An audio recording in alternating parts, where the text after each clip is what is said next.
I'm very glad to be here, so thank you, Margaret, for introducing me. I'd like to thank the organization committee for inviting us here to this wonderful venue and the exciting city of Rio. And I'm glad to have the opportunity to present you some work we did for tree detection in closed forest canopies using VHR, optical and LiDAR data. Oh, this is not. Sorry for that. This one? Ah, here. Okay, this is just again the title slide. So, in the context of sustainable forest management, there is no doubt that there is still need for accurate, fine-scale resource information, and the efficiency with which this information is collected steered remote sensing research towards the development of automated detection and delineation methods at the individual tree scale. So, and these algorithms, the development of these algorithms, not as only important for the research community itself, but also for management agencies, forest agencies, and so on.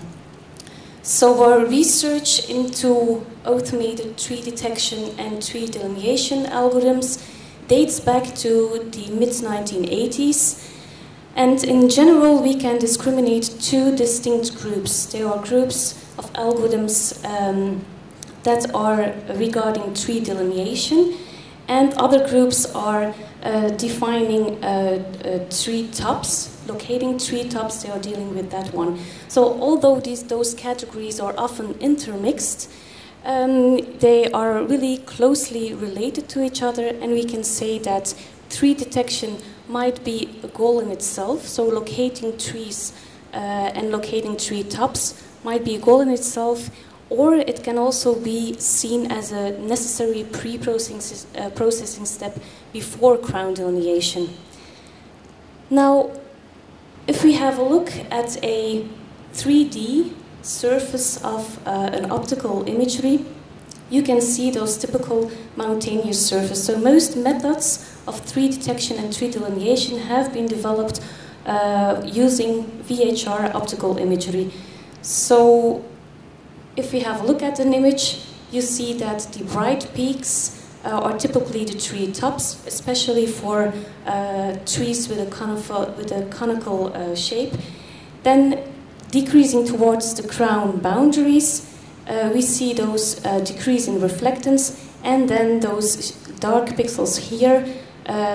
This is typical shadowed areas from neighboring trees or the bidirectional reflectance effect. So programmers or people who are developing the algorithms, they typically shifted the problem of tree detection to the problem of finding bright peaks in such an image, and they shifted the problem of tree delineation towards delineating the dark values. Now, in recent years, we also heard it this morning and in the keynote talks, and also yesterday, LiDAR data also became a very important data source for individual tree analysis. And from the LiDAR high sampling point glide, we can derive a typical CHM, so canopy height model, and a striking resemblance between these two pictures here is this typical mountainous surface. So it comes to no surprise to everyone that the same algorithms that are used for VHR optical imagery are also used to analyze the CHM, so the canopy height model.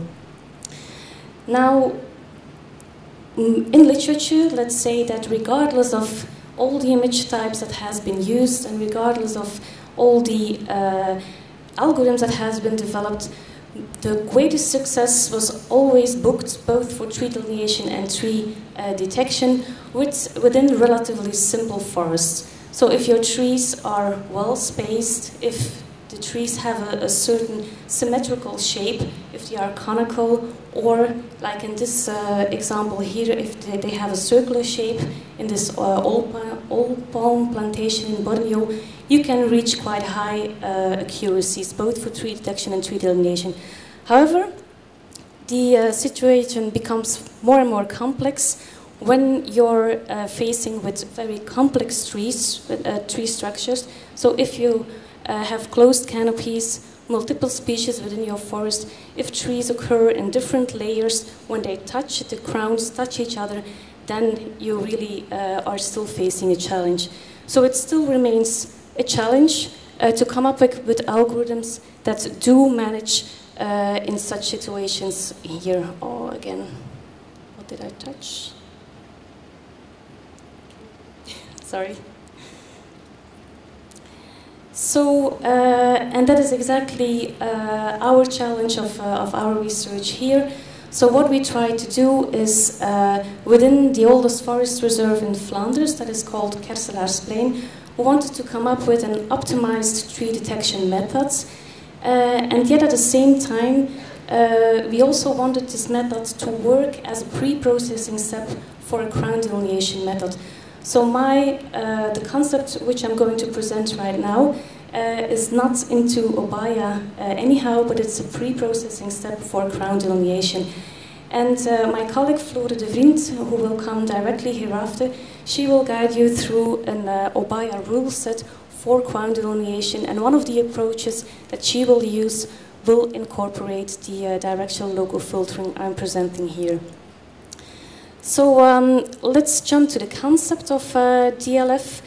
If you have a look at literature, the foremost reported method is local maximum filtering, and we want to come up with a kind of variant to local maximum filter. Instead of filtering with a 3D window, with a 2D window, sorry, we used a 1D window. The idea was that filtering in one direction, we will not only come up with more local maxima, but also give some physical meaning to the local minimum. So we will collect also minima in the same time. So the local maxima and local minima have a physical meaning, the crown apexes and the crown boundaries. That was the idea. Now, filtering line-wise instead of window-wise also has the opportunity that you can filter in different direction. So you not only come up with more local maxima, instead of one you have more local maxima, but if you do that in different direction, your local maxima and minima also are locally connected. And that is what gives this method the opportunity or potential for crown delineation, which we will see in a minute. So the idea of working in different directions was steered by some experience we did with artificially generated tree lanes. So here you see two tree lanes that are just generated in two perpendicular illumination conditions, and these are the cross profiles underneath. So you can see from the cross profiles that if you're looking parallel to your illumination condition, this allows for individual tree detection. This is the white line here, the red line. However, if you have a look at the gray line, so when we look perpendicular to your illumination condition, it seems that we lose some trees. So our gray cross profile, we lose some individual trees. We have them in red, but we lose them in the gray cross profile. So you can see that from these two very, let's say different examples, that looking in different directions might actually help your image analysis. Now, if we take this canopy height model as another example, your illumination conditions are not longer an issue, but if you are filtering in two perpendicular directions, you will be very it will guarantee that you will sample all possible maxima and minima, that you will not lose any maxima or minima in different directions. So we implemented this concept in C++. and the software is working just on a Microsoft Windows platform, and it uses also some graphical user interfaces. Now, if we have a look at the performance, because we also tested this method, of course, it consisted of two different stages. First, the developing stage, where we used artificially generated VHR optical image to develop the method, and later on we applied the method to two different VHR image types, optical data, and also some LiDAR data. I will be very briefly about the simulation of the artificial imagery, but that consisted of three main stages. We modeled different tree types, generated a lot of those trees, put them into forest stands, illuminated this forest stand with a ray tracer, and then we came up with a simulated artificial imagery. This is very briefly how that worked. And then next, of course, we simulated a series of images with different number of trees, and used those simulated images to test the DLF filter, the directional filter, on its capacity to estimate stand density. And therefore we collected the distances between all two consecutive minima, embracing a single maximum. And all those distances were collected throughout the whole image. Now, for three exemplar stands here, we did much more, but I only visualized three here. We saw that all those, the distribution of those distances against stand density, all those distributions have a quite, more or less normal pattern. But we also can see that the shape of the different distributions varied a lot with stand density. So stands with higher stand densities, if more trees are in your stand, gives you some distributions with higher peaks, more shifted towards zero, and your distribution is also narrower.